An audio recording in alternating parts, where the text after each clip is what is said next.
Sono oltre un centinaio gli specializzandi che nel Veneto potrebbero lavorare presto ed avere dei mutuati, una proposta questa della regione che sgraverebbe almeno in parte l'ormai cronica carenza di medici di base. Sui 110 che la Regione ha messo a disposizione a livello Veneto, una trentina dovrebbero arrivare a Treviso.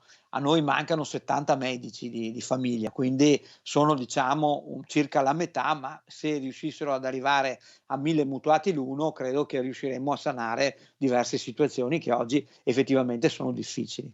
All'appello, nella Marca, mancano 70 medici di base. Contemporaneamente dobbiamo trovare delle forme alternative, che significa, adesso che abbiamo avuto il concorso degli infermieri e quindi dovremmo iniziare ad apprendere i nuovi infermieri, di dare qualche infermiere in più alla medicina di famiglia per attivare il progetto della regione dell'infermiere di famiglia, in modo tale da far fare tante cose, per esempio i processi delle patologie croniche all'infermiere di famiglia.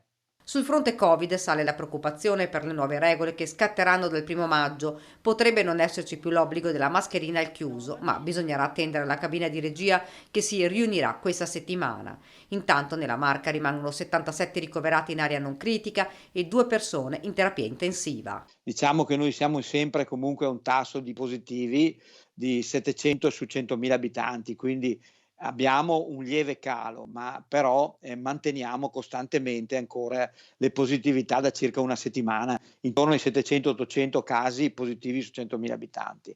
Quindi non c'è un calo reale, ecco, oggi ancora. Mentre si è arenata la campagna vaccinale per gli over 80, parliamo della quarta dose. Siamo ancora a livelli molto bassi, siamo intorno al 24-25%.